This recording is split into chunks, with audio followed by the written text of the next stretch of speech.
আমি আপনি কোথা থেকে আসছেন? আজকে জনতার দরবারে আপনার কি অভিযোগ? আমি বাদুড়িয়া থানার কাছাড় গ্রাম থেকে এসেছি। জনতার দরবারে আজকে অভিযোগ যে সেই তৃণমূল জমানায় চাকরি চোরের ভুরি ভুরি অভিযোগের মধ্যে আমিও একজন শিকার। এবং আমার জামাই এবং ছেলের জন্য টাকা পয়সা দেওয়া হয়েছিল চারঘাট প্রধান বা নিখিল রঞ্জন বিশ্বাস। তার মানে প্রধানের স্বামী হচ্ছে নিখিল রঞ্জন বিশ্বাস, প্রধানের নাম হচ্ছে বাসন্তী বিশ্বাস, এবং ওনার দলবল বিশেষ করে পবিত্র মণ্ডল, টাক বাবলু, আর হচ্ছে আমাদের মানে বাদুড়িয়া থানার মধ্যে আটিয়া দক্ষিণপাড়া স্কুলের প্রধান শিক্ষক শ্রী বিশ্বজিৎ ঘোষ মহাশয় হচ্ছে আমার এই যোগাযোগের মূল কারিগর। আমিও সার্কেলের শিক্ষাবন্ধু হিসাবে নিয়োগ ছিলাম, সেই সঙ্গে ওনার সঙ্গে পরিচয়। ওনার শ্বশুরবাড়ি এলাকায় ওনার মাধ্যমে টাকাটা দিয়ে এখন আমি পেশাতে পড়েছি। এখন উনি দূরে চলে গেছেন এবং এনারা প্রত্যেকেই দূরে চলে গেছেন। 2019 সালের অক্টোবর মাস থেকে এই টাকাটা আমাদের দেয়া, তারপরে লকডাউন গেছে, বিভিন্ন হলো, এবং এর থেকে খেলে আমার সময় জামাইয়ের বাড়িতে একটা অশান্তি বেড়ে গেছে এই টাকা পয়সা করে করে।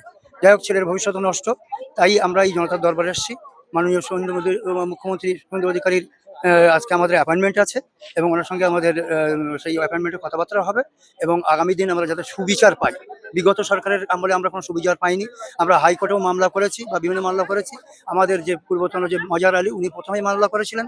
তারপরে আমাদের কেসগুলো সাধনচন্দ্র দাস রসনার বিষয়ে যে কেস করেছি বসিরহাটে করেছিল, তারপরে সবিনগরে আমরা করেছি। আমাদের এফআইআর পর্যন্ত এখন নম্বরও দিইনি এবং ওনার কেসের সঙ্গে অ্যাডজাস্ট করে রেখেছেন। তা এখনো পর্যন্ত সেই মানে কালপিটগুলো তারা ধরা পড়েনি। পবিত্র নিখিল রঞ্জন বিশ্বাস আর আমাদের বিশ্বজিৎ ঘোষ আর হচ্ছে পবিত্র মণ্ডলের বরাবর টাকা আমরা জমা দিয়েছি।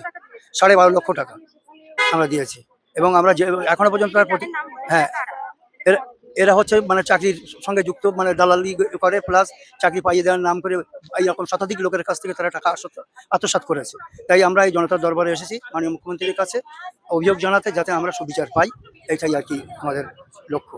আগামী সরকারের বিরুদ্ধে মানে আমরা পাইনি, কারণ সরকার তার সঙ্গে অ্যাডজাস্টেবল ছিল, নেতার কথা বা বিভিন্ন রকমের যুক্ত ছিল। তাই সেই প্রতিকার পাওয়ার জন্য এসেছি। আমার নাম রওশন আলী বিশ্বাস। হ্যাঁ, জামাই মোহাম্মদ আজহারুল ইসলামের জন্য টাকা দিয়েছিলেন, আর ছেলে মোহাম্মদ জুলফিকার আলী বিশ্বাসের জন্যও টাকা দিয়েছিলেন। মোট 12.5 লক্ষ টাকা আমরা দিয়েছি 2019 সাল থেকে। আমরা অনেক জমি বিক্রি করেও টাকা দিয়েছি, প্লাস কিছু ইন্টারেস্ট করেও টাকা দিয়েছি। তার ইন্টারেস্ট আমাদের এখন গুনতে হচ্ছে। আমরা পরিবার দিক দিয়ে খুবই সর্বশান্তি এবং জামাইয়ের সংসারে আমাদের একটা অশান্তির মধ্যে দিয়ে আমরা চলাফেরা করছি। আশা করছি মাননীয় মুখ্যমন্ত্রী আমাদের এই অ্যাপয়েন্টমেন্ট নিয়েছি, আমাদের কথাটা শুনবেন। পুলিশের কাছে অভিযোগ জানিয়েছি, পুলিশের এসপির কাছে জানিয়েছি, এবং আমাদের যে এসডিও ম্যাডামের ওখানেও আমরা গিয়েছি। অলকানন্দর যে হ্যাঁ, তাঁরা মানে 3 ঘন্টা ধরে বসেও আমাদের সঙ্গে সেই সময় দেখা করেন তৃণমূল জমানায়। কিন্তু আমরা এখানে আগামী দিন এসে আমরা মাননীয় মুখ্যমন্ত্রীর কাছে সুবিচার পাবো এটা আশা করছি, কারণ উনি আমাদের কথাটা ভদ্রভাবে শুনেছেন এবং আজকে উনি আমাদের অ্যাপয়েন্টমেন্ট দিয়েছেন। আমাদের